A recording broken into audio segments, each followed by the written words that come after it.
J Schlatt is a content creator that I'm sure everybody watching my channel already knows about. He's amassed around 4 million subscribers on his main channel alone, and has been popular on the internet for almost a decade now, which is pretty insane to think about. His reputation is something that fascinates me. Half the people who know of his existence love his content and think he's a funny guy, and half of them absolutely despise him because of the character he portrays in his videos. There's no middle ground there at all. But despite what people think of him, he always has a huge audience waiting for him every time he uploads. Even as the platform changes year after year and the content landscape gets more and more sanitized, Jschlatt continues to be popular, and it's something that I'm pretty happy to see. Although I've been critical of the guy in the past, his content is something that I've watched for years now. I think he does a great job at pretty much everything he puts his mind to, and quite frankly, I think we still need YouTubers like him in the current landscape of the website. So today, I'm going to be looking through some of J Schlatt's history on the platform, his content over the years, and pick out what makes his content so special to me personally. And with that out of the way, subscribe to the channel if you like videos like this one, and let's get into how J Schlatt survived YouTube.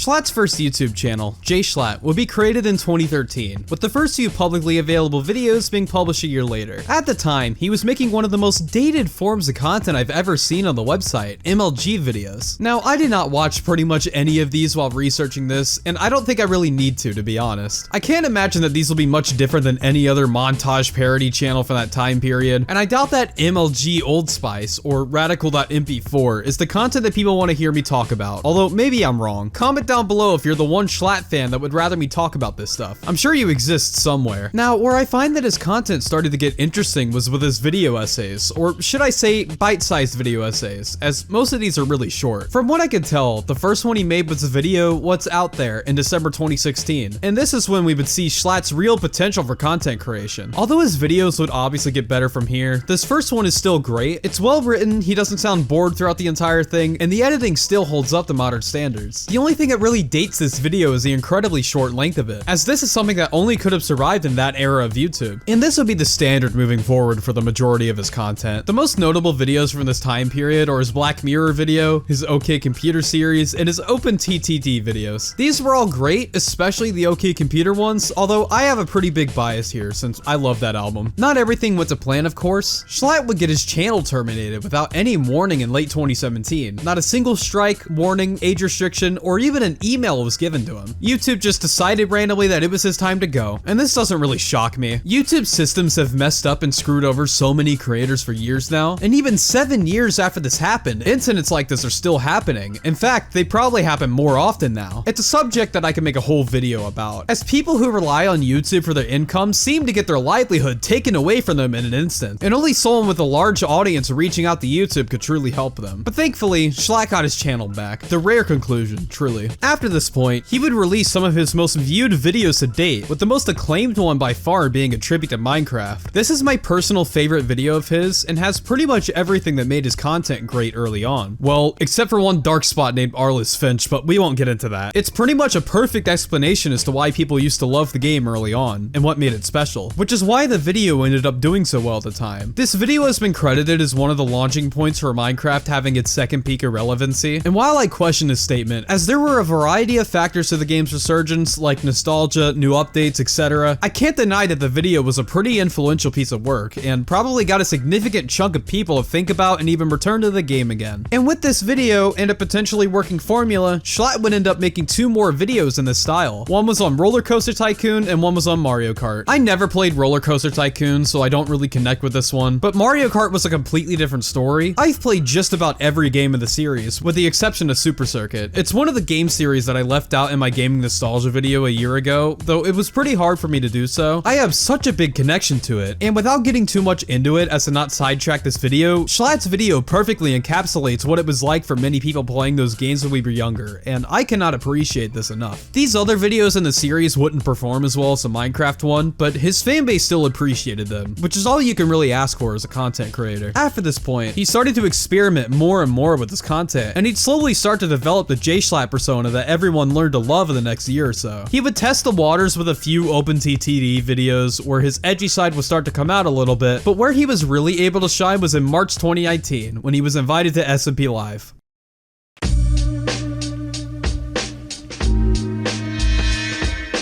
SMP Live is a topic that could get a video of its own. I'm working on a project on a friend's channel at the moment that goes into this more in depth, so I'm not going to retread what was said there, but what I will do is talk about how this little Minecraft server would effectively kickstart J Schlatt's career. For those that don't know, SMP Live was a Minecraft server started by the YouTuber Call Me Carson, where the main gimmick was that you had to live stream in order to join. And because of J Schlatt's Minecraft video and the traction he gained from it, Carson thought he would be a good fit for the server, and he was right on the money here. Before SMP Live, Jschlatt had around 60 to 70,000 subscribers. Exact numbers are hard to find as the Wayback Machine and other sources don't have the exact data for this time period, but 60 to 70k is probably a safe bet. That's nothing to scoff at for sure. He was definitely an up-and-coming creator, and he would have probably become one of the biggest on the website in due time, but I'm willing to bet that it would have taken a while. SMP Live, however, boosted him into the spotlight. His character that he was developing on his J Schlatt channel would be fully realized here, with him arguably being one of the biggest reasons why the server is remembered today. If you could think of a big moment from the server, it probably featured him. Whether it was the half jokes, Slat coin, the cuck shed, most of these were either started by or made funnier by Jschlatt. He made a lot of the server's content as great as it was at the time, and as a result, he would start to become a massive content creator in his own right. Around this time, he would upload one final video to his original J Schlatt channel, which was a compilation of his SMP live streams, and from here on, he would move to the channel J Schlatt Live. His focus went away from his meticulously crafted video essays and more towards live content. If you look at it on the surface, it seems like he moved from making high effort stuff to straight up slop, but this would be a pretty narrow mindset to have, especially since streaming itself isn't something to scoff at in itself. In reality, Jschlatt's live content is probably just as good as his previous works in terms of entertainment. It's not like the guy is just sitting around and talking to his chat while playing Minecraft or something. His mindset was that he had to be an entertainer. He even stated in a later video that because he was a YouTuber for so long, he felt like he had to make his streams a show. And because I come from YouTube land, a site where everybody has the attention span of baby Yuto over there, you know, like, I need to be funny. I need to be funny 24/7. That's how I feel my streams had to be. This guy is a true entertainer in every sense of the word, and he seemed to really enjoy what he was doing at the time, and it's something I could really appreciate. Though with this recent popularity came a culture that was almost at its peak back in 2019, stan culture. For the finale of his SMP Live series, he would defeat the Ender Dragon with Ant Venom, ending off the video with a face reveal. This resulted in dozens of fans making stan accounts with this specific photo of Jschlatt. It was the definition of a parasocial relationship. People like myself and other commentary channels were very uncomfortable with the sector of fans who would obsess over people that they didn't know. These creators could be awful, or they could just be normal people like you and me. Putting them up on this high pedestal as if they can do no wrong is pretty dangerous, and it seemed like this also made Jschlatt uncomfortable at the time. We'll get back to this point later, as there's a lot to elaborate on, but for now, Jschlatt moved on with his career after this point. He went to TwitchCon, started appearing on podcasts, and continued with his normal content, but things would slow down from here. After SMP Live ended in late 2019, Jschlatt would stream less and less until he stopped entirely. He would then move his channel towards an era where he would make edited content again, and that's what we'll be talking about in the next section.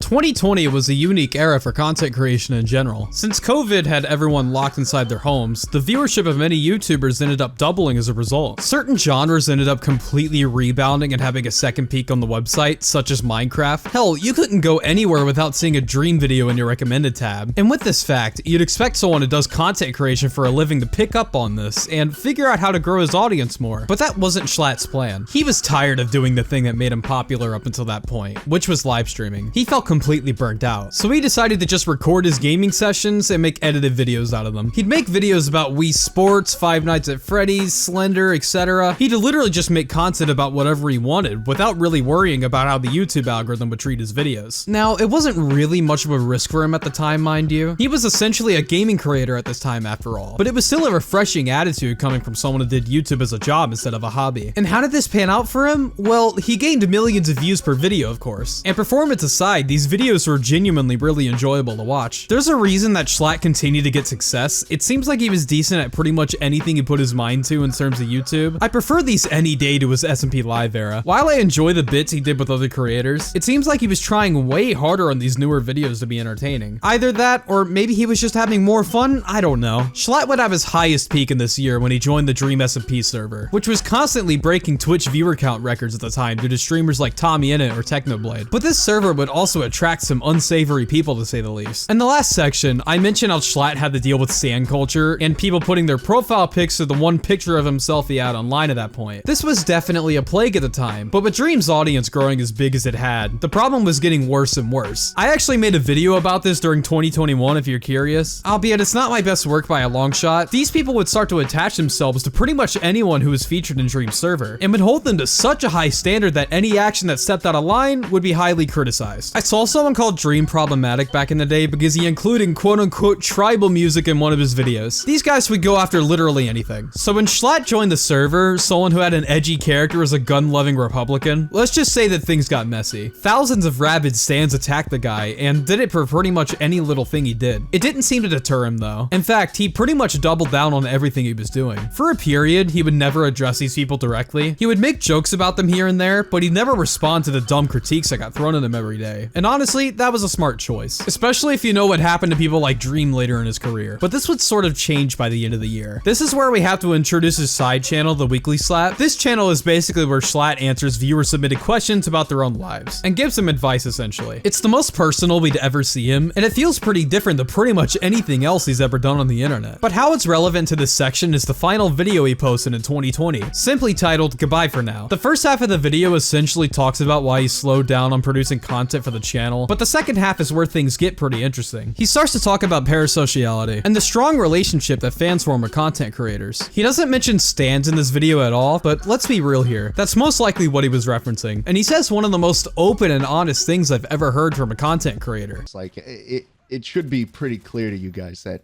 I don't want you to know all about me. I don't really tend to open up this window of, yeah, here's everything about me. Here's my I'm a Virgo, you know, it's like, you're a number for me. I'm sorry. I don't love you. I could tweet that I love you, but that's not true. And when I see relationships being formed like this, that are just so one-sided in nature, I can't help but feel kind of concerned. Again, my shit is a fucking TV show. The TV show will never love you. The characters have no idea who you are. They're not even real. And that's basically it. If you ever want to know why Jschlatt's audience became this hyper-ironic place where the joke 1999 is said over and over and other memes are made, I think this is one of the reasons why. It's so comforting to hear that a content creator doesn't actually care about all the people in their audience. People lie all the time about how much they care just so they can stretch that relationship further and further, usually for monetary purposes. One of the biggest examples of this was, again, Dream. I think this is my third time mentioning him. One of the weirdest examples of this connection was him selling baby photos on a USB drive. God, I hated even saying that. I don't hate this guy as much as most, but God, he did some weird shit. I think people are starting to see through this facade now. Either that, or they just got older. But it was so prevalent back then. So to see someone like Jschlatt, a decently sized YouTuber with a lot of influence, make it clear that he sees his audience as a number or stat towards his career and doesn't have any further connection with them is pretty respectable. You may see it as too harsh or demeaning, but I think it's pretty much what everyone who browsed YouTube all day during COVID needed to hear. I'd argue that this video, and pretty much every step he took to carry himself after this, is how he survived on YouTube, even after the many setbacks he's had. His fan base knows not to take the things he says all that seriously, and don't get personally attached to the guy. They just see him as an entertainer. Maybe by reading the title of the video, that's not the answer that some of you guys were looking for, but that's just the reality of it. He's not some TOS threat or anything. The worst he's ever gotten was him being a bit edgy, but even that's a stretch. I'd argue that Jschlatt is what I'd like to call safe edgy. People use this term as a negative nowadays, as his humor doesn't really push comedic boundaries like actual edgy humor does, but it's not necessarily a bad thing when it comes to him. Jschlatt is just a funny guy in general, and one of the few people I've seen that actually makes this work. But moving on from there, 2021 through 25 has a lot of history and content towards it. However, I'm not going to be covering most of it in this video. I'm not trying to make some long documentary, and was purely trying to cover the events in his career which were the most important to me. Instead, I want to make this next section dedicated to some critiques I had for some of his newer content, specifically to TikTok reactions.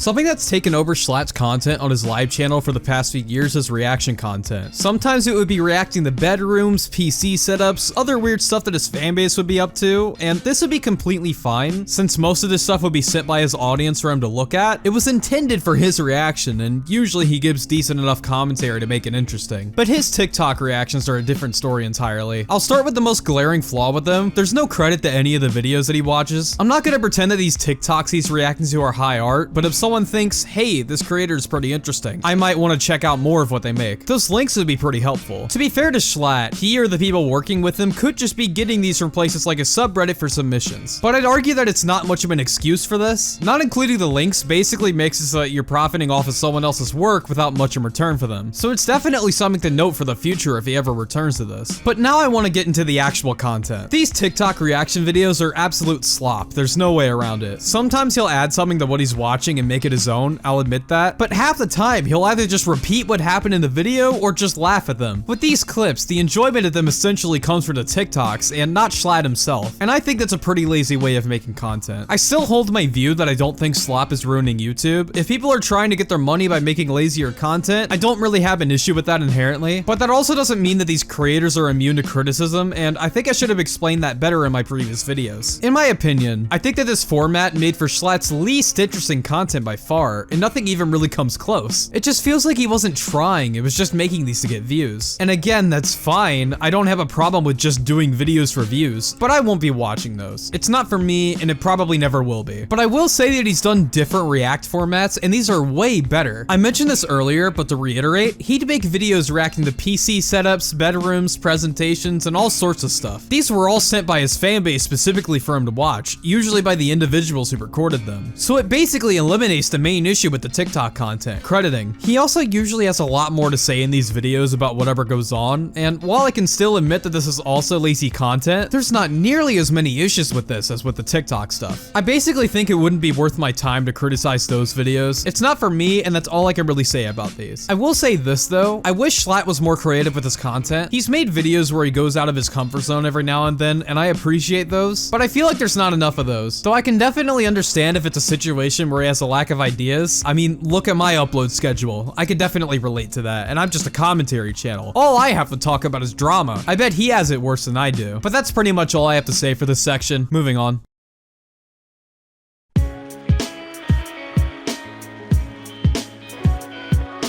Although I've had my fair share of critiques for Jschlatt, he's still someone that I've pretty much always respected for a multitude of reasons. His story as a whole is pretty interesting. He was literally just a normal guy making content that spoke to him, and kind of just stumbled into popularity over the course of a few years. Not saying that he didn't work to get to where he was eventually, clearly he saw where things were going and rode the wave. But you can't tell me that a guy making MLG videos and niche video essays expected to be one of the most relevant content creators in just a couple of years. I guess he could have been like Mr. Beast and always knew he was gonna be a big YouTuber, but I highly doubt that. Even if some of the content he makes on the live channel isn't exactly for me anymore, he'll always be someone that I pay attention to. He's one of the few mainstream YouTubers that doesn't annoy me nowadays, and I hope he continues to piss random Twitter people off. It's entertaining, honestly. But anyways, that's it for this video. Hopefully you enjoyed this. I wrote around 4,000 words that you could sum up as I like J Schlatt with some surface level analysis. New videos in the next 5 years. My social media accounts and side channels are in the description if you want to check those out. And with that, I'll be taking my leave. Oh yeah, one last thing. Hashtag FLM.